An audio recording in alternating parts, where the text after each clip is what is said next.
Are you suffering from degenerative disc disease and you're looking for some exercises to help you find relief? If you are, then this video is perfect for you. Hi everybody, my name is Will Harlow and I'm the Over-Fifties and Sciatica Specialist Physio here at HT Physio in Farnham. And today I'm going to be showing you 3 excellent exercises to give you relief from degenerative disc disease. Now, before we dive into the content of the video, if you haven't already, please hit like on the video and subscribe to the channel, because then you'll be the first to hear about our new sciatica and back pain videos when they come out. And if you're enjoying this content, please consider sharing this channel with a friend or a family member who has a painful problem, because then you'll help them out and you'll help our channel to grow as well. So I appreciate you massively if you choose to do that. Now that that's been said, let's talk about degenerative disc disease. Now, I have a lot of people who come into the clinic and they ask me about degenerative discs, and quite often the reason they're asking me about this problem is because they've had an MRI scan and the MRI results have shown degenerative discs, and in the report it said this person is suffering from degenerative disc disease. And it sounds like a horrible thing, doesn't it? Degenerative disc disease. But to be honest with you, degenerative disc disease, or DDD as we're going to call it from now on, is actually just part of the process of aging. And it's actually something that more occurs on a spectrum rather than a you have got it or you haven't. It's not a dichotomy. So let's talk about degenerative disc disease, what it means, and who is likely to suffer from it. So to help me explain, I've got the human spine here. So you've got your pelvis at the bottom, then you've got your vertebrae, which are the bones of the spine. You've got 24 of these going all the way up to the top. And in between the vertebrae, you've got these, which are your intervertebral discs. And the discs are an interesting makeup in the body. They're basically like tough outer bands of collagen that are formed in circular shape. And then they've got a little fluid center inside. And the discs are about 98% water, so they're very well hydrated. And when we're young, so when we're in our teens and our 20s, those discs have a very high water content. So that makes them tall. So it makes them big and it creates a big gap between the vertebrae. And if you've had an x-ray before and you see an x-ray of a young person, you'll see big gaps between the vertebrae. And it's not because there's air there, it's because the discs are there and obviously the x-ray can't see them. Now, as we get older, one of the natural things that happens to us as humans is we start to lose some of the water weight from the discs. So what happens is the discs lose their water and they become thinner as a result. So they lose their height. So you might see this on an MRI scan as loss of disc height. That basically just means the discs are drying out. Now, on top of this loss of water within the disc, you also get tiny weaknesses that form in the outer layers of the disc, and this can cause little bits of damage around the margins of the disc as well. Sometimes this can lead to disc bulges and other injuries too. But basically, the process of this wear and tear to the discs we call degenerative disc disease. Now, if someone has mentioned it on an MRI scan that you've had, it's likely that you've got quite significant loss of the height of these discs. But we would still think of that as part of the natural process of aging. However, there are things that can be done about the symptoms that come from it. So I tend to think about degenerative disc disease as just another form of arthritis, but it's treated a little bit differently than arthritis in the facet joints.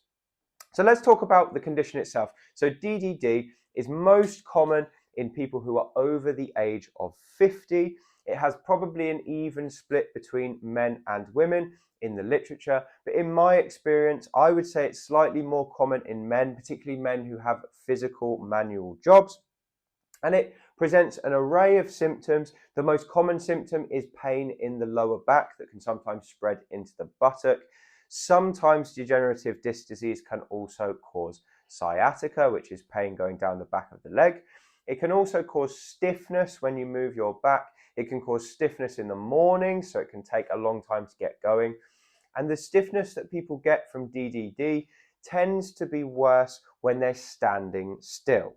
And the reason for this is because when you're upright standing still, obviously you're standing like this, there's pressure going down through the spine, and the longer you stay in one position, the longer the vertebrae are going to compress and compress and compress.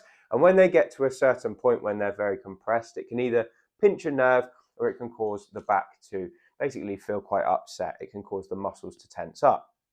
So counterintuitively, it's actually better for people to walk. So when they're walking, they tend not to have the symptoms quite as bad, but when they're stood still, the symptoms tend to be worse. It can also cause people to feel like they've got a reduced range of motion, so they can't bend as far, or they can't lean back, or they can't twist. And sometimes all of these movements can be painful. Now, it all sounds pretty miserable, doesn't it? But the truth of the matter is there are some exercises that can help to provide relief. Now, before I show you these exercises, I just want to bring up one more point in that degenerative disc disease is different to a bulging or herniated disc. Now, a bulging or herniated disc is another injury to the discs, and it basically looks something like this, where the inner material of the disc starts to bulge towards the back. Now, you can see that the discs are almost like a water balloon there. And if you think about how a disc ages, as we get older, we lose the water. So when we get past a certain point in life, bulging discs, which require at least some water to still be in the disc, don't actually become possible. So it's quite rare to see bulging or herniated discs in people who are in their 80s and beyond, just simply because they don't have enough water weight to cause it. So a bulging disc or a herniated disc is different to degenerative disc disease, so don't get them mixed up. Even though they're involving the same structure, it's a different injury. Now that that's all been said, let's have a look at the 3 best exercises for DDD. I'll show you what they are. You can have a go at them at home if it's suitable for you to do so. So obviously get checked out by a practitioner first, and hopefully they'll help you out.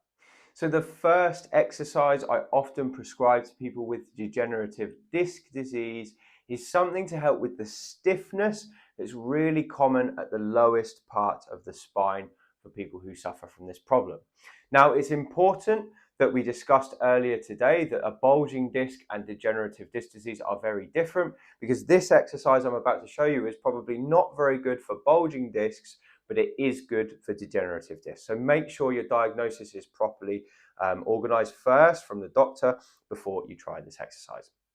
Right, let's have a look at it. So it's a really simple exercise. We're going to do it from a chair. And basically what you want to start off by doing is sitting right on the edge of a nice, comfortable, firm seat. You want your knees bent to about 90 degrees and your hands are just going to rest on your knees like this. And then all you're going to do is you're going to start right from the top of the spine and start to bend forward like this. And you're going to run your hands down your legs, going as far as you feel you can go comfortably. And when you get to the bottom of the movement, you're just going to try and relax into it like this. And then you're just slowly going to reverse the process and bring yourself back up. Simple as that. It looks ridiculously simple, and it is. But what it's doing is a couple of complex things. It's trying to open up the facet joints at the bottom of the spine, which also opens up the space between the discs. And then the other thing this movement is doing is it's stretching those tight muscles at the base of the spine as well. So the important thing here is not to push into pain. We're just going to take it to the point where it starts to feel a bit stiff, and then we hold for a couple of seconds and reverse the movement. And for most people, starting off with 5 repetitions, 3 to 5 times a day, is enough to start to get some improvement in symptoms. You should stop this exercise if it makes your sciatica worse, but if you feel some tension in your back, that's normal, and that's usually a good sign that things are stretching. But make sure you get checked out before you give this a go. Now, the second exercise I'm going to show you for degenerative disc disease is another great exercise to loosen up stiffness that occurs right at the bottom of the spine. And it's that stiffness that can cause the symptoms rather than the discs themselves quite often. So loosening up the stiffness can really, really help symptoms. And this is a really simple exercise. For most people, it feels really nice and comfortable. And you just want to start off lying down on a comfortable surface, either a mat on the floor or your bed. You can use a bed if you wish, but a firm one works best. And you're basically just going to lie on the bed with your knees bent about halfway and your back just rested comfortably into the bed. Now what we're going to do is we're going to use rotation to try and free up the area at the bottom of the spine. So we're going to keep our hands on the bed and we're just going to allow both knees to roll over to one side. And you can allow your hip to just lift up slightly because what we're trying to do is get that rotation up into the spine. And once you've gone to one direction, you immediately switch back and go the other way. Now, people often hold the position at the end, but I prefer to just keep it moving.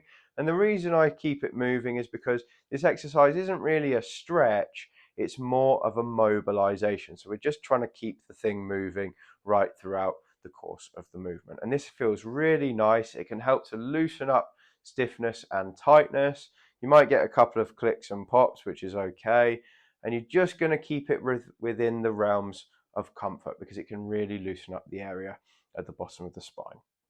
For this exercise, what I recommend people do is that they do 15 in each direction a few times a day, typically 3 times would be good. And then that can really help to loosen up the area. So now we've talked about 2 mobility exercises. The third exercise has a different goal, and this is to improve strength of muscles that support the lower back. So what we find in people with degenerative disc disease is they're often very weak in these gluteal muscles here, which are the muscles of the hip that sit just below the belt line. So I'm going to show you one great exercise to help to strengthen that doesn't tend to aggravate degenerative discs. So to make this work, what we're going to do is we're going to roll onto one side like this, and you can relax your head on your arm if that feels comfortable to do so. And the next thing you're going to do is you're going to straighten out your bottom leg that you're lying on like this. So this leg at the bottom is nice and straight. And what we're going to do with our top leg is we're going to hook our foot around the back of the knee. So we're lying in this position, we're tipped quite far forward. You can use your hand on top to just support your body by resting it here. And this should be quite comfortable for most people. Now the exercise is very simple, but it's not easy. So we're going to keep our body completely still, and all we're going to do is raise that top knee up towards the ceiling like this, and then back down. So as you can see, I'm trying to keep everything, including my back, my pelvis, my arms, my other leg, completely still, and I'm just lifting that top knee up and then back down again. So it's going up and back down again. And I'm being really deliberate with this movement. I can feel it working here. So that's where you should feel it. It should be around the buttock region. And these are your glute muscles, your upper glute muscles, the ones that help to stabilize the pelvis. And they also support us when we move and we bend.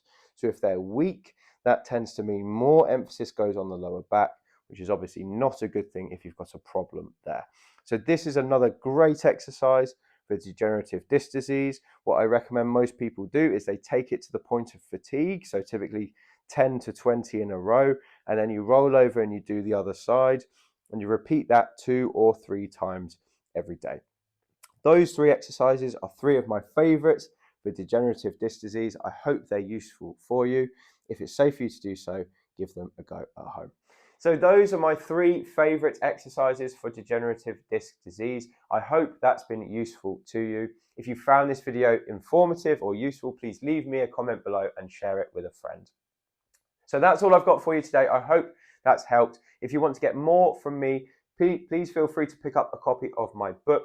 It's called Thriving Beyond 50, and it has loads more advice about degenerative discs and back pain and sciatica. It's great for anyone over the age of 50 who wants to remain active, healthy, and mobile. You can find it on Amazon using the link below this video.